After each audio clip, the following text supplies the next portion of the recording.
In January 1692, 3 girls, Elizabeth Paris, Abigail Williams, and Anne Putnam, started having fits, and the local doctor blamed the supernatural. This happened in the town called Salem, in Massachusetts, in the American colonies. On February 29th, the 3 girls accused 3 women to be responsible for their fits. Accused the women of witchcraft. These 3 women were Tituba, the Reverend Paris's Caribbean slave, who was working for Elizabeth Paris, Elizabeth Paris was the daughter of the Reverend. Sarah Good, a homeless beggar, and Sarah Osborne, an elderly, impoverished woman. As you can see, these 3 women have something in common. They are all 3 vulnerable. One is a slave, one is a beggar, and one is an elderly woman. Witchcraft and witch hunts is a phenomenon that happened in the 16th and 17th century. There are excellent books on witchcraft that focus on English history, but also on American history. For this, what the hell happened in history, I chose to focus on the Salem witch trials because of the proportion it took. About 200 people were accused of witchcraft in a very short period of time. There was this hysteria, there was this fear of the supernatural. And this is what we're discussing in this What the Hell Happened in History video. The 3 women that I mentioned were brought before the local magistrates and interrogated for several days. Sarah Good and Sarah Osborne claimed they're innocent, that they were not witches, that they never had anything to do with witchcraft. But Tituba confessed, "Devil came to me and bid me serve him." She described black dogs, red cats, and other type of monsters, triggering massive fear among the people of Salem. She admitted of a crime, and she said that other people were here to destroy the Puritans.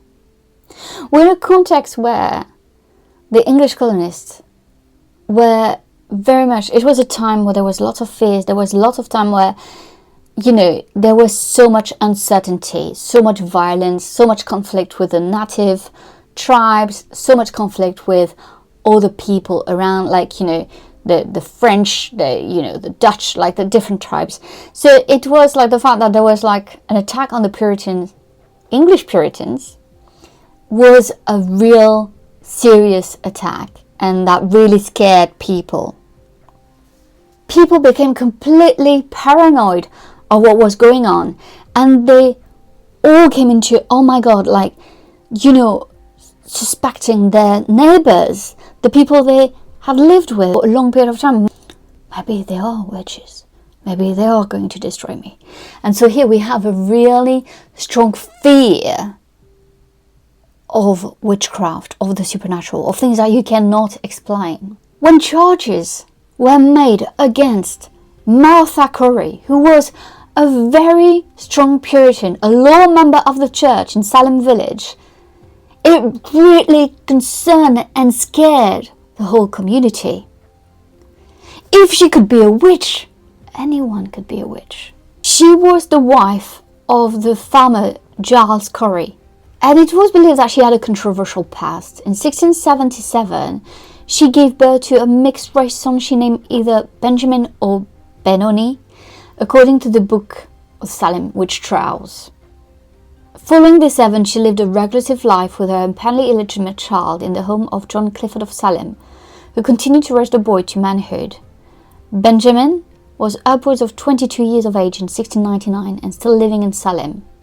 In 1684, Martha's luck turned when she married Henry Rich of Salem and gave birth to a legitimate son named Thomas Rich. Some sources stated that Martha lived with her son Benjamin in the boarding house separated from her husband and Thomas, her legitimate son, from that marriage. Then Henry Rich died, and Martha is going to marry Charles Corey on April 27, 1690. He was a wealthy farmer, but he had some trouble as well in the past. He even stood for trial for murdering one of his farming hands in 1676. I'm doing all of this to explain to you as well that people had complicated lives, but also that there was lots of violence in these early modern colonies of America. When the Salem witch trials began, Martha was one of the first who attended the trials, but she also expressed her doubts, and she didn't really believe what the accusations. She didn't really believe that these people were actually witches, and she made it clear. So soon she became a target herself. Anne Putnam, one of the first 3 girls who had accused these 3 other women of witchcraft, turned against Martha and said she had been visited by her spirit at night. It was a shocking accusation because Martha Corey at the time, was actually a respectable woman. She went to the church, she was really confirmed, she was respected in the village. She had a past that was kind of, seen as problematic, but she had redeemed herself truly. Anne Putnam went on saying that Martha's spirit had blinded her. We had this fear, and she kept accusing the woman who had expressed the fact that she didn't really believe the accusations against other people for witchcraft. There was going to be a lot of fight. Martha was not going to go down for witchcraft without fight. She even declared, "I am an innocent person. I never had to do with witchcraft since I was born. I am a gospel woman."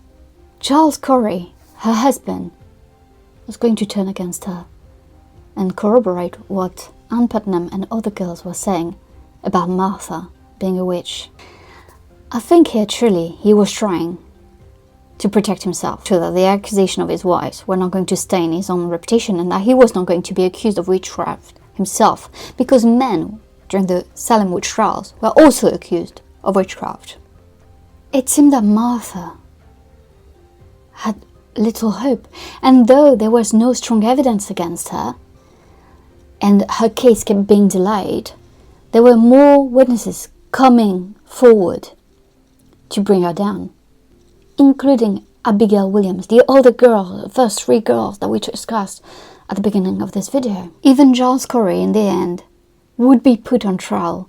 His efforts to turn against his wife didn't work because the witnesses would turn against him, and he was tortured to death, September 19th, 1692.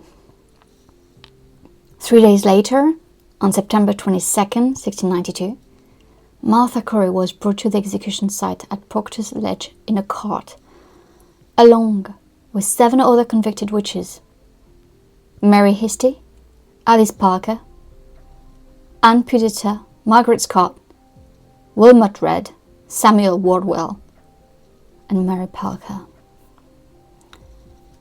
They were hanged for witchcraft. All of this was enabled also by a man who was Governor William Phips.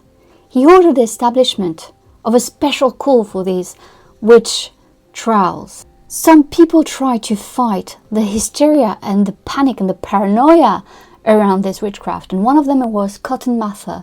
Cotton Mather is a very interesting character, historical character, because he was also someone who was really interested in telling the stories of women, but bear with me with this, on women and their captive narratives when they were taken away by the native tribes, and when they escaped, and when they were, where they had been subjected violence because of the native tribes coming to their house, killing their husband, their family.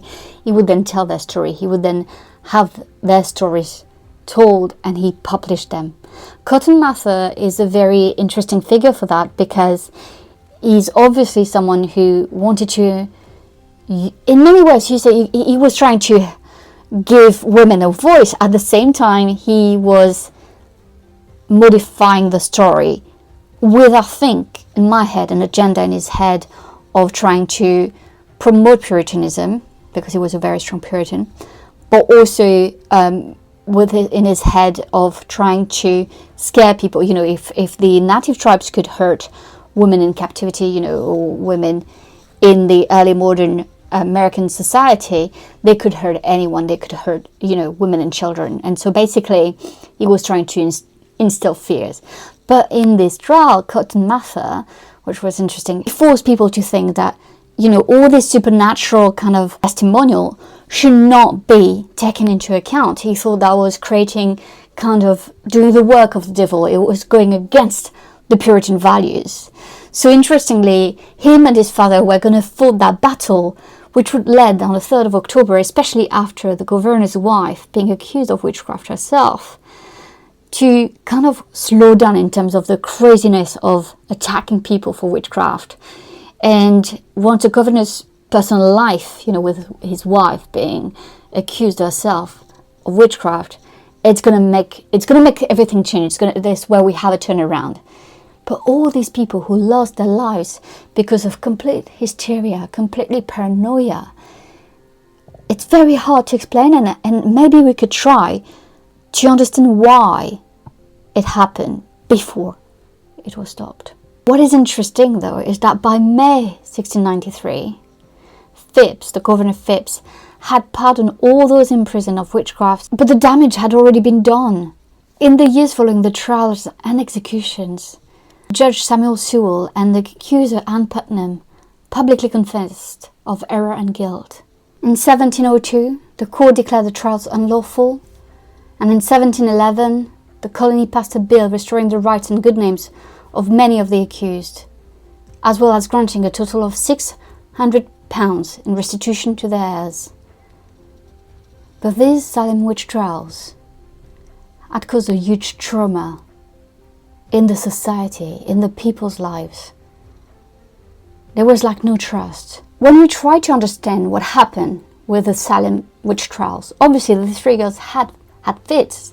It was not, you know, something they didn't experience, but how can we explain this? There was a 1976 study printed in the Journal of Science, attributed the girls' hysterical and possibly fits to the ingestion of rye bread made with grain infected. And here they would have kind of a scientific explanation for their behavior, that something happened. They must have eaten something that made them go crazy. And people, because they didn't have the understanding of science at the time, they turned to the supernatural and to the devil and to all their fears, their worst fears, and turned against one another. We obviously cannot also completely dismiss the fact that also a self-defense mechanism here to accuse your neighbor of witchcraft. Overall, the Salem witch trials really impacted early modern American society, really impacted these years of colonial history, and it shows how much you had to be careful, the kind of the society they were living in, and that there was like the trust was very hard to acquire and to believe in, the faith in other people and to live together.